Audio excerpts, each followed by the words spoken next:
तो कैसे है दोस्तों, मैं हूं आपका दोस्त हेमंत। नई शाम नई कहानी के साथ आपके सामने हाजिर हूं।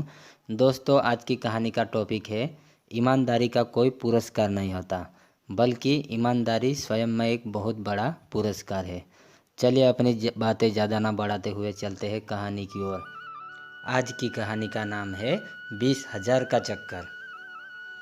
एक बार एक व्यक्ति कुछ पैसे निकलवाने के लिए बैंक में गया। जैसे ही कैशियर ने पेमेंट दी, कस्टमर ने चुपचाप उसे अपने बैग में रख दिया और चल दिया। उसने 1,40,000 रुपये निकलवाए थे।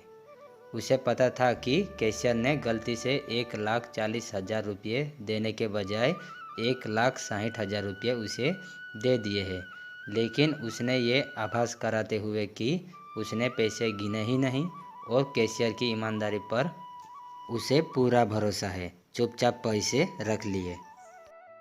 उसमें उसका कोई दोस्त था या नहीं, लेकिन पैसे बैग में रखते ही 20,000 अतिरिक्त रुपयों को लेकर उसके मन में उधेड़ बुन शुरू हो गई। एक बार उसके मन में आया कि फालतू पैसे वापस लौटा दे, लेकिन दूसरे ही पल उसने सोचा कि जब मैं गलती से किसी को अधिक पेमेंट कर देता हूँ तो मुझे कौन लौटाने आता है। बार बार मन में आया कि पैसे लौटा दे, लेकिन हर बार दिमाग कोई न कोई बहाना या कोई न कोई वजह दे देता पैसे ने लौटाने की।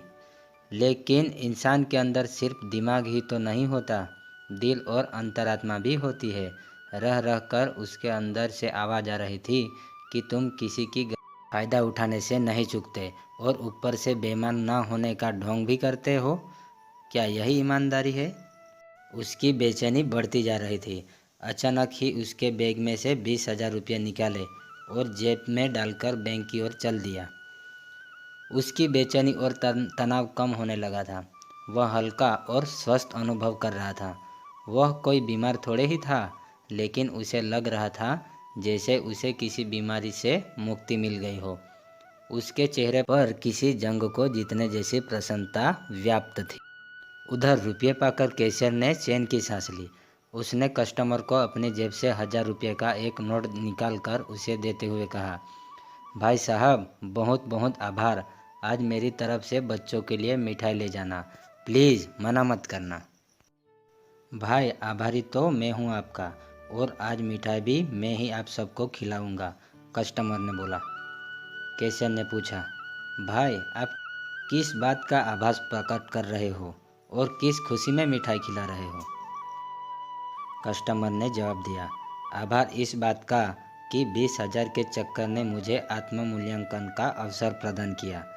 आपसे ये गलती न होती तो न तो मैं दंड में फंसता और न ही उससे निकलकर अपनी लोभ रुचि पर काबू पाता।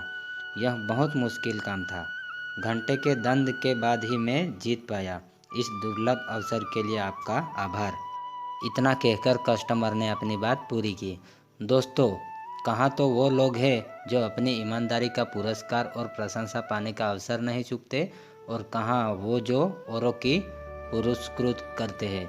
ईमानदारी का कोई पुरस्कार नहीं होता, अपितु ईमानदारी स्वयं में एक बहुत बड़ा पुरस्कार है। अपने लोभ पर काबू पाना कोई सामान्य बात नहीं। ऐसे अवसर भी जीवन में सौभाग्य से मिलते हैं, अतः उन्हें गंवाना नहीं चाहिए, अपितु उनका उत्सव मनाना चाहिए। दोस्तों, हमारी कहानी आपको कैसी लगी हमें ज़रूर कमेंट करके बताइए, और लाइक, कमेंट, सब्सक्राइब जरूर कर लें हमारे चैनल को। धन्यवाद।